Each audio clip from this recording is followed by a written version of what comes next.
de repaso, desde la caída del muro de Berlín, fue una derrota para la izquierda, se puede entender, y desde entonces hemos asistido a una hegemonía neoliberal, por así decirlo.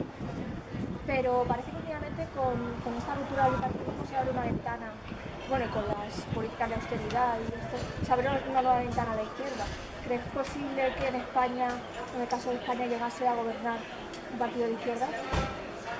Bueno, hipotéticamente, ¿por qué no? Yo no hay ninguna razón para pensar que estamos condenados eterna, como en el mito de Sísifo, a que nos gobierne la derecha, ¿no? En estas circunstancias, o sea, digamos a corto y medio plazo, lo más probable es que vuelva a gobernar, si esa opción se aparece, la de un gobierno de izquierdas, sería la del PSOE, que a fecha de hoy sigue siendo el partido mayoritario, ¿no? Y creo que lo que las elecciones de Andalucía también han demostrado es que la emergencia de nuevas formaciones todavía tiene un largo recorrido para consolidarse como opciones consistentes con posibilidades de formar gobierno. Entonces yo creo que hay que esperar un poquito de tiempo para ver eso. Creo que has utilizado una expresión que me parece que es muy interesante, que es la de ordenar las comunidades, es decir, se ha retomado la política después del 15M. Creo que Podemos y otras organizaciones de izquierda representan de alguna manera pues, la emergencia de esa oportunidad política. Pero bueno, en Andalucía, por ejemplo, el reflejo de esa movilización social tan intensa, etcétera, hace que la suma de Podemos y Izquierda Unida esté por debajo, por ejemplo, de los resultados de la Izquierda Unida de los años 80, ¿no? Entonces, bueno, o sea, yo creo que hay que tomar con un poco de prudencia lo que está ocurriendo, no porque no veamos o porque no pueda ser observable la ventana de oportunidades, sí para pensar que la ventana de oportunidades es ya el anticipo de un cambio de situación política. Entonces el fin del bipartidismo es irreversible. Yo creo que no. O sea, creo que no es. Aquí habría que intentar no confundir esas comunidades. Es decir, a fecha de hoy los datos lo que dicen es que el bipartidismo está en una crisis, o sea, decir otra cosa no sería real. Que esto signifique el fin del bipartidismo, pues no necesariamente, porque hay muchas maneras de recomponer este orden bipolar, ¿no? que ha gobernado la política general de la transición, ¿no? Una, pues está por ver si efectivamente las fuerzas emergentes tipo Podemos y Ciudadanos irrumpen de manera que consolidan como opción de gobierno, eso está por ver, eso todavía no lo sabemos. Y está por ver también si las dos fuerzas mayoritarias, pasadas esta situación de crisis, etcétera, no están en condiciones de poder recomponerse de una o de otra manera. Entonces, crisis del bipartidismo sí, final del bipartidismo no necesariamente. Y siempre, tradicionalmente, siempre se ha dicho que la izquierda ha estado mucho más dividida que la derecha, eso no es verdad. Pero ahora parece que se quiere crear un frente de izquierda, una coalición de cara a las autonómicas, por lo menos a nivel local. Izquierda Unida no quiere participar porque... No, yo no tengo esos datos, o sea, depende del sitio.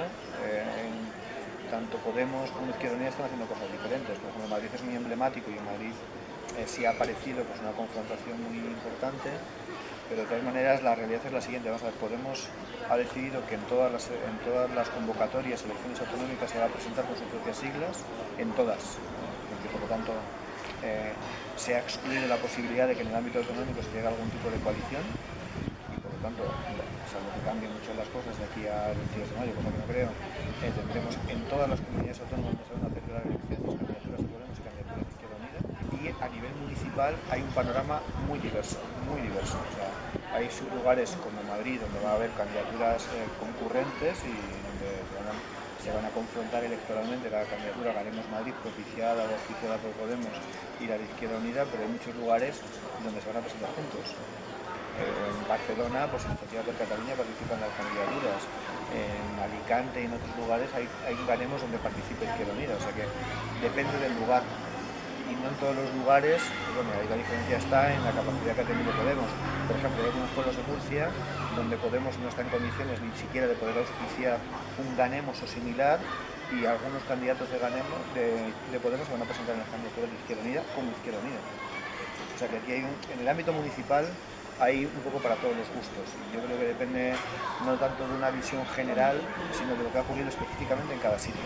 Madrid es un caso, Barcelona es un caso diferente, León es un caso distinto, pueblos de Murcia son otra cosa. O sea, ahí es mejor no sacar una lectura general. Y en el caso a nivel nacional, de las generales, ¿crees que Podemos le va a quitar votos de votantes tradicionales de Izquierda Unida? Sin duda, bueno, eso ya está pasando.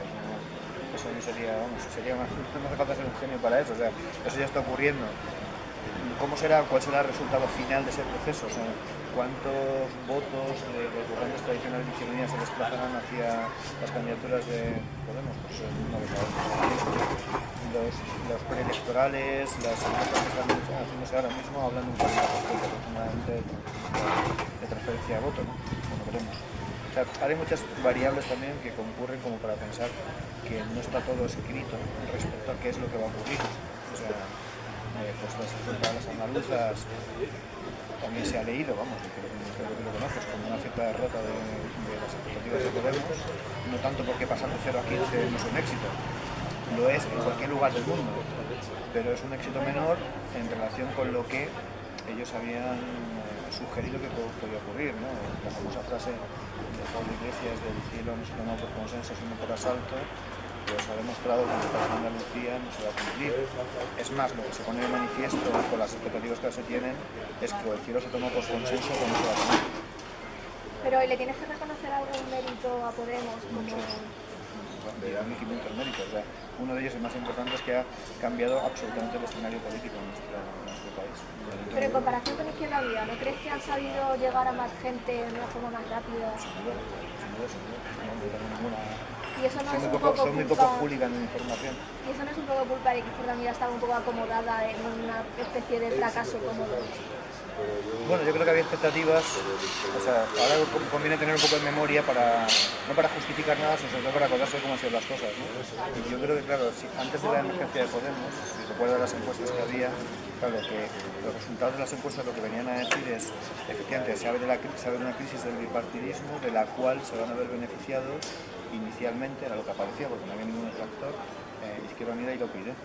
Ahora mismo UPyD está desaparecida, descosida y a punto de expirar, y Izquierda Unida está en una crisis real que en principio no va a acabar con ella, pero que la va a dejar muy tocada, sin duda. Y yo creo que tiene que ver con el hecho de que precisamente Podemos ha sabido entender muy bien o mejor el cambio de los tiempos, han sabido entender mejor una nueva relación entre los representantes y los representados, ha sabido acomodar su agenda pues, a unas demandas que colocaban el tema de la corrupción y el cambio de la élite política en primera instancia, y creo que eso, pues, Izquierda Unida por diferentes razones no lo ha hecho y no lo ha sabido hacer, ¿no? Hay un par de límites en todo esto, que es los problemas que tienen las organizaciones que procuran no decantarse mucho en el eje izquierda-derecha, ¿no? Y eso le ha pasado a Podemos, le está pasando y le va a pasar también a Ciudadanos, ¿no? Y es, antes o después la vida te pone en la exigencia de tener que decidir si quieres a mamá o quieres a papá. Y en el caso de Izquierda Unida de Madrid, bueno, como sabemos, las personas que fueron elegidas en las primarias, Ana Sánchez y García Valiente, han sido expulsadas del partido. ¿Qué opinas de la gestión de Izquierda Unida Federal? Pues no lo sé, no estoy muy seguro de si se ha hecho bien. O sea, yo creo que no se ha hecho bien. No se ha hecho bien por parte de Izquierda Unida de Madrid, no se ha hecho bien por parte de Izquierda Unida Federal, aunque no sé qué más se podría haber hecho. Creo que ha habido un exceso de intromisión en una lógica que era mejor que se hubiera resuelto en el ámbito de la convivencia y del ayuntamiento. Y también me parece que los compañeros que impulsaron estas candidaturas y que además hay un legítimamente elegido con las primarias, no sé si han sido todo lo transparentes y claros que podrían haber sido. La verdad es que no ha habido expulsión, se han ido ellos. Si quieres, puedes decir con toda razón que se les ha invitado amablemente a que se fueran, ¿no? Bueno, pero digamos formalmente no ha habido ningún proceso de expulsión, ¿no? Entonces, al final Tania decidió marcharse y hizo también los partidos lo mismo, ¿no? Y creo que es una pena, porque además, claro, cuando la gente de tu espacio social y electoral está demandando confluencia y convergencia, que la apariencia de lo que ocurre sea la fractura y la fragmentación, pues es una mala noticia. Entonces, como decíamos antes, tradicionalmente la izquierda ha estado mucho más dividida y la derecha mucho más unida, pero ahora parece que también están surgiendo partidos minoritarios cogiendo fuerza en la parte del espectro de la derecha. ¿A qué crees que se debe este cambio? Yo creo que hay dos cosas que concurren, ¿no? No sé cuál de ellas tiene más fuerza, ¿no? Una, la propia fragmentación de la derecha tiene que ver con que la agenda de la derecha se ha diversificado también, que es muy difícil que un partido esté en condiciones de poder representar todas las variables que los electores de derechas demandan ahora en un partido, forma parte del proceso normal. Creo que hay una segunda cuestión, es que mientras que el Partido Popular es el partido hegemónico, mayoritario, no sé, en Murcia hay que recordar que las elecciones sacó el 61% de los votos. Entonces, cuando un partido saca el 61% de los votos, nadie en el sano juicio de ese espacio político va a ir a montar un partido diferente. Ahora que va a sacar el 30% de los votos, a lo mejor sí, a lo mejor hay espacio para poder introducir elementos de la agenda que pueden dar lugar a una representación diferente. Yo creo que hay un tercer factor. No soy muy amigo de la teoría conspirativa de la historia, pero tampoco la ignoro, y es que el IBEX 35 estaba muy preocupado por la crisis del Partido Popular, ha entendido que la emergencia de Podemos tenía que ver con una demanda de generación política, de legislación democrática, y que había muchos electores, porque decían las encuestas, hasta un 20% de electores del Partido Popular que estaban dispuestos a votar a Podemos, y ha pensado que era mucho más normal crear una representación específica en ese ámbito, de manera que haya gente que no tenga vergüenza en no votar al Partido Popular y en encontrar una persona natural como ciudadanos. Pero estás afirmando que Ciudadanos lo ha creado el IBEX 35. Sí. No sé si así, ¿sabes? O sea, no sería capaz de decir, no, hubo una conspiración en una cena en el restaurante Donosti de Madrid en el cual estaban botines. Pero decir, ni lo sé, y creo que se hacen las cosas así. Pero creo que hay gente que ha leído que había la oportunidad para que Ciudadanos se convirtiera en un referente a la derecha. Eso no tengo ninguna duda. Y que además haya habido recursos económicos, intelectuales y otro tipo para fomentar un partido que no existía, aún menos que Podemos, y con muchas menos capacidades de crear redes. De pronto de la noche a la mañana se ha posible una alternativa, pues, grande en botella. Y por lo que estamos viendo las encuestas, hay ciertas encuestas que dicen que tanto los Ciudadanos como el mismo partido sitúan al Partido Ciudadanos en la parte de centro izquierda del coche. ¿Dónde lo situarías? El otro día el que va a ser el candidato de Ciudadanos en León, que además es, no estoy muy seguro si portavoz o algo así de una asociación empresarial en Castilla y León, que decía así, no sin matices, que a su juicio cuando los trabajadores eran despedidos eran los trabajadores los que deberían abonar a la empresa 45 días por año, ¿no? Y mucho más lejos. Es decir, yo hasta ahora, leyendo un poco las declaraciones, en fin, y las intenciones, sobre todo las intenciones de los ciudadanos, no encuentro muy bien qué es lo que justifica que no puede denominar de izquierda, no lo entiendo. Ha sido ya su tradición en Cataluña, es que hagan el partido de derecha, entonces no tengo dudas, ¿no? Y ahora en la actualidad, con lo dañada que está la imagen del PP después de tantos casos de corrupción, ¿crees que Ciudadanos tiene la capacidad de disfrutar de la hegemonía como partido de derechas mayoritario? Creo que no, creo que va a ser el refugio del mundo de la vergüenza. Luego aquí hay que hacer siempre una observación muy prudente, y es que a veces estos partidos que surgen instrumentalmente como un modo de castigo acaban consolidándose como un referente político, ¿no? Esto está por ver, ¿vale? O sea, esto no se sabe. O sea, hay tantos partidos en Europa que empezaron así, como refugio, como voto refugio, y han acabado siendo voto alternativo, que hay que ser prudente respecto a esto. Pero inicialmente se tiene pinta mucho más de ser un partido refugio que un partido que quiera disputarle la hegemonía en el Partido Popular, ¿no? Sobre todo porque te digo, contrastando opiniones, propuestas, etcétera, no encuentro cuáles son las diferencias sustantivas en cuestiones de fondo. Hay una cosa ahí, y también es una pregunta para los que os dedicáis a los medios, ¿no? Yo creo que una de las virtudes de la democracia de Podemos es que leyeron muy bien que el buen liderazgo político es inseparable de una presencia muy potente de la parte de su éxito. La presencia pública por la Iglesia se construyó antes de la ética, y eso forma parte de su haber, y yo no tengo ninguna duda de eso. O sea, después de esto no es posible seguir haciendo política a la misma cosa. Y no se trata solamente de tener una cuenta de Facebook y tener un Twitter muy potente con 100.000 seguidores, no se trata de eso. O sea, se trata de garantizar una presencia pública a través de los medios muy potente. Eso está así. Creo que una consecuencia, y no necesariamente deseada de eso, es que en la medida en que la proyección pública del personaje es muy potente, todos los aspectos relacionados con la vida del personaje se hacen invisibles, todos. Y eso ya a lo mejor es un efecto no deseado. No puedes querer una cosa y no querer sus consecuencias. Esto pasa en la vida. Y creo que por lo tanto la vida privada de los personajes con esta dimensión pública, que además hacen ese empeño, ha aparecido como un elemento conocimiento público y de uso también, ¿no? Y luego creo que, no sé si ellos han jugado, o sea, yo no sé si han sido todos los prudentes que podrían haber sido. ¿Es que en los medios en España en general se perjudica más a los partidos de izquierda que de derecha? No, es evidente. O sea, un día, me imagino, un mundo feliz hipotético, en las clases de periodismo o de comunicación de este país se enseñarán las portadas de la Razón. Una muestra de periodismo omitivo que no se debería hacer jamás. Dices, en el conjunto de los medios de comunicación el balance es que hay 2 o 3 pequeños espacios críticos. Todos estos programas además que son para gente con conocimientos específicos, ¿no? Que sabrá de lo cualquiera.